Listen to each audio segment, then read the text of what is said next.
the sports podcast with the youngest, most daring, intrepid, gutsy, fearless host on the planet. Get ready for Jake's Takes. Here's Jake. My guest today is the backbone of the city of Toronto. He started as a successful businessman and was a managing partner at an international law firm. In 1995, he was named president and CEO of Rogers Media. He also served as the 9th commissioner of the CFL. After a successful career as a lawyer, businessman, and talk show host, he registered as a candidate for mayor of Toronto in the 2014 election. On October 27, 2014, he was elected mayor of Toronto, and in 2018, he was re-elected. It's my absolute honor to welcome to Jake's Takes, the mayor of the fabulous city of Toronto, Mayor John Tory.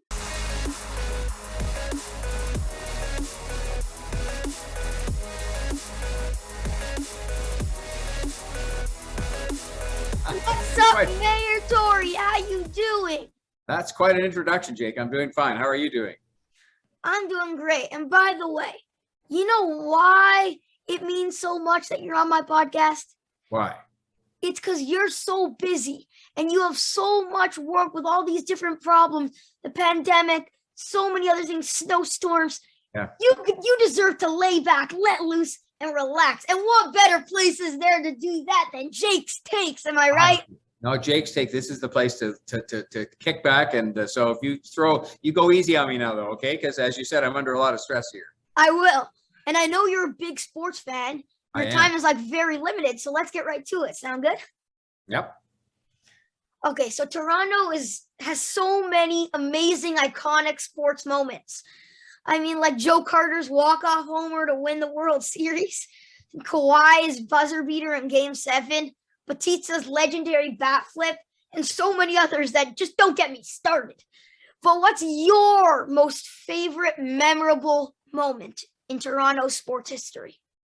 It's a hard one for me because, because I've been a hockey fan my whole life, as most people have. And, when I was young, we didn't have a basketball team. We didn't have a baseball team. We had the Leafs. And so I have to sort of say, because I was actually alive, I'm old enough that I was alive when they won the Stanley Cup. And I remember that game when George Armstrong scored the goal into the empty net to clinch the cup against Montreal. So I would have to say that's right up there. And I do remember it. But then, the other ones you mentioned, I'm not sure I'd name the bat flip. That was memorable, but I'd name winning the World Series the first time.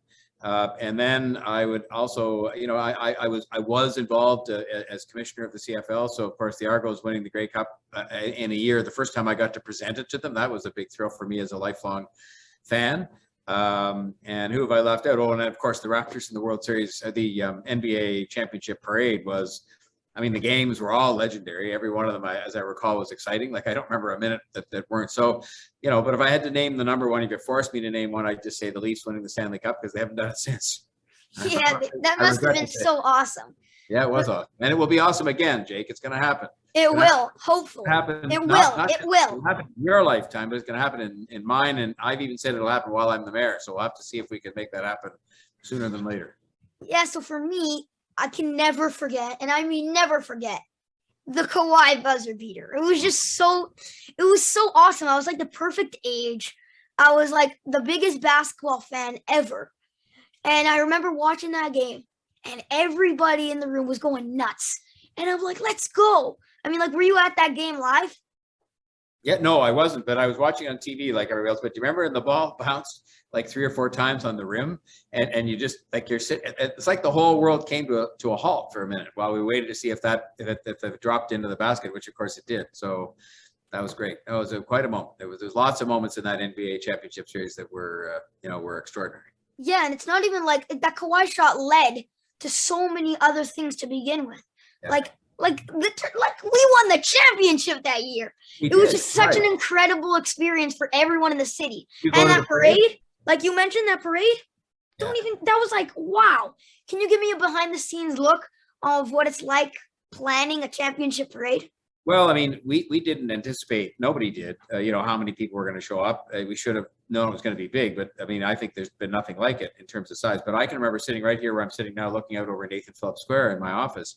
And of course, it was a sea of people, too many actually. And then I got to go downstairs and I got to go onto the stage and meet all the players, including Kawhi Leonard, Kyle Lowry, and everybody, and make a presentation to them on behalf of the city. And it was just an extraordinary day. You'll never see anything like that again. Even now, I've seen it on video, which is the way most people saw it because you could only be one place at one time. But hopefully we'll have occasion. I think if it's possible, the Stanley Cup parade could be even bigger than that when that happens. Yeah, I actually want to ask you about that. Have you come up with a new route for this Leafs Stanley Cup parade, or are you still planning on using the parade from 1967?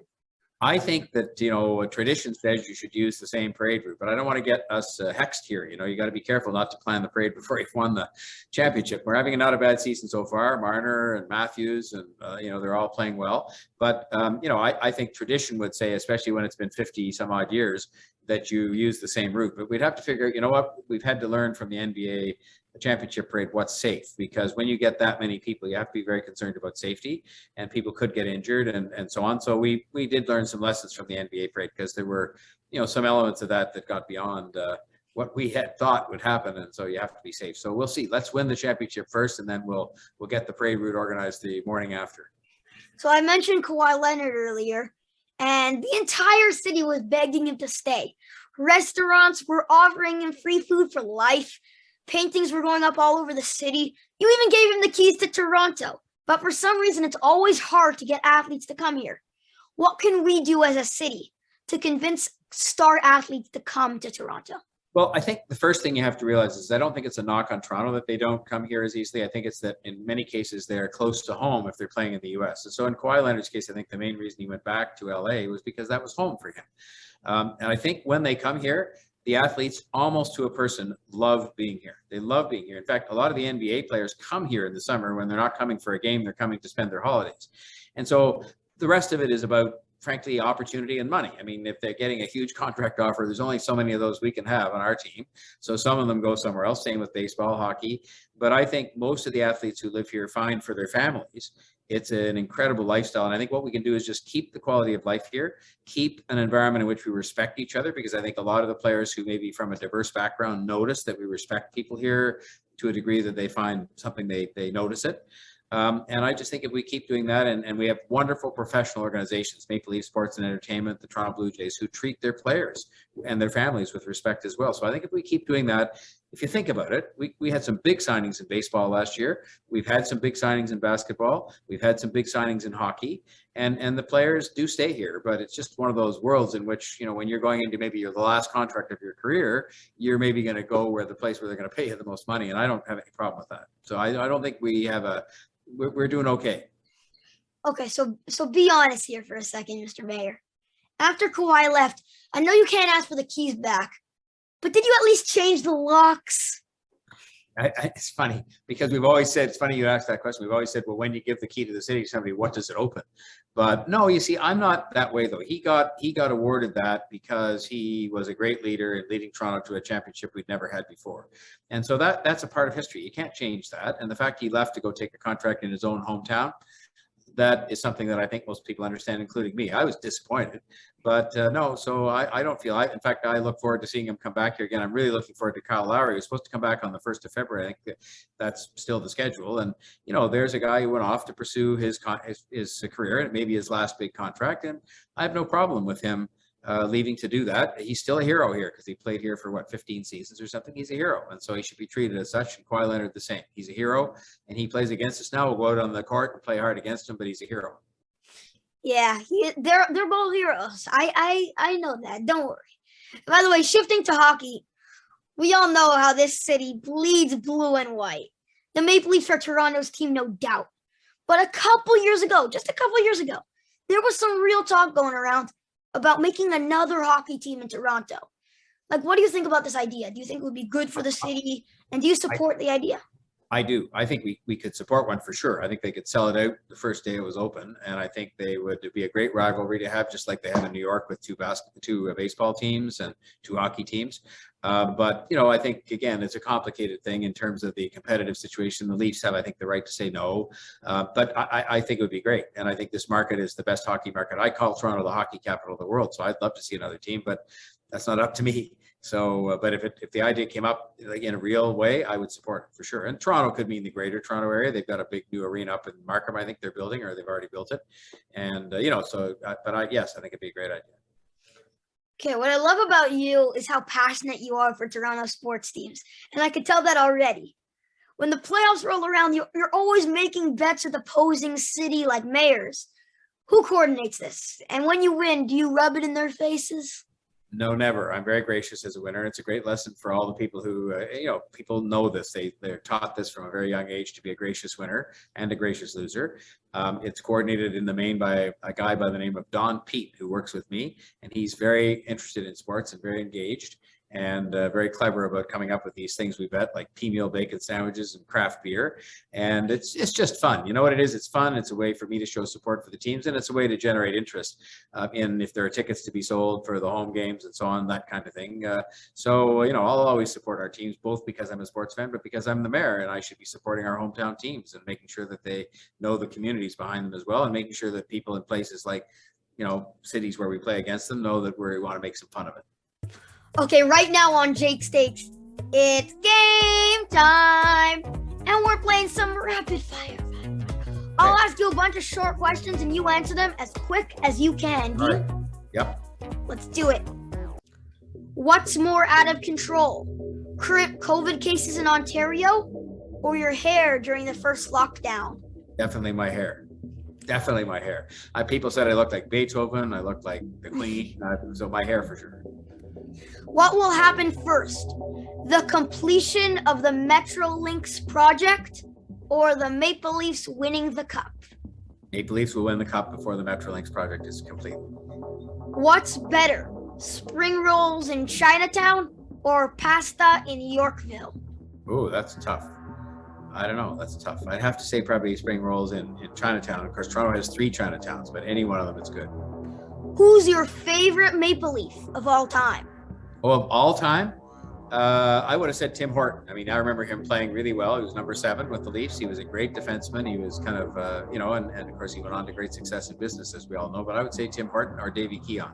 They're both names that you wouldn't maybe know. Davy Keon was the captain of the Leafs, number 14. Yeah, he's my grandfather's favorite player. Okay, well, so I'd say those two are among my favorites. And Johnny Bower, I love too, the goalie. How many hours of sleep do you get a night during an election? Anytime. That's election or not, I sleep 5.5 hours a night. Favorite city besides Toronto? Oh, that's a good question. It's hard to know. I would say probably Montreal or New York, London. I love London. Paris. I mean, those are the ones I've been to, and I love them all. If I had to pick one, I'd probably pick out of all that. I'd probably pick London. When was the last time you rode the TTC? Last night. What was a bigger letdown? Kawhi leaving the Raptors or the Liberals winning the election? I'm nonpartisan, so the Liberals winning the election wasn't a letdown. Kawhi leaving the Raptors was a much bigger letdown. We got a winner! Mayor John Tory with an absolute stellar performance. 10 out of 10. You handled that with such poise, Mr. Mayor. How's that feel? Real good. Handling you, being able to cope with you and deal with you, Jake, it makes me feel good. So I know you're really busy, so just 2 really quick questions. Is that good? Oh, yes, absolutely. Go ahead. Okay, I know sports is a business and it all comes down to making money and stuff, but the cost of games, it can be ridiculous. Do you have any ideas what can be done to make sporting events more affordable for families? It's hard because, they pay these big salaries to the players, and I don't begrudge them that, and they have to pay for the cost of keeping the arena going, and all the expenses. Very expensive to run. I would say that the best thing you could do is set up some kind of a pool in which you took a lot of those tickets. You notice when you watch a game on TV or go to a game, there's a lot of the tickets, including in the expensive areas of the arena, that just don't get used. Maybe they could set up a pool and say that pool wasn't just going to go to the highest bidder, but rather to go to kids who could never get to see a Leaf game or a Raptors game. That's the only idea I have, because again, you can't control the price of tickets. It's controlled by the marketplace, and they have expenses they have to meet, including player salaries and things like that. Okay, last question, Mayor. You were once a successful talk show host. So what advice can you give me as a host to help continue to grow? You don't have this problem, because the number one advice they give you when you learn how to be a talk show host, and I had to learn how to do it like everybody else, is don't run out of things to say. And fortunately, I was born with the ability to talk, and it seems like you were too. But and always try to be balanced in terms of your opinion, so you can have people understand that you're trying to present both sides of the story and entertain people, make them smile, because everybody wants to smile on their day. But those were all the things that I learned. But the most important is you can't stop talking. You can't run out of things to say and sort of say, well, that's it for today. I know it's only 20 to 5, but I'm done. Yeah, it doesn't work that way. So you have to sort of maybe make sure you can keep talking and have interesting things to say. So exactly, you have no trouble with that. You're no trouble at all. Yeah, I've got that covered. Anyway, Mr. Mayor, this has been an absolute honor having you join my show today. I had such a terrific time with you. Did you enjoy your time? I'm looking forward to the day when you're a big time talk show host on some radio station. I'll probably be a little older by then. I'm already quite a bit older than you, but I'll come on as maybe a guest if you could think of some reason to have me. Maybe to talk about the Leafs winning the Stanley Cup. Yeah, hopefully. Yes, it will happen. Okay.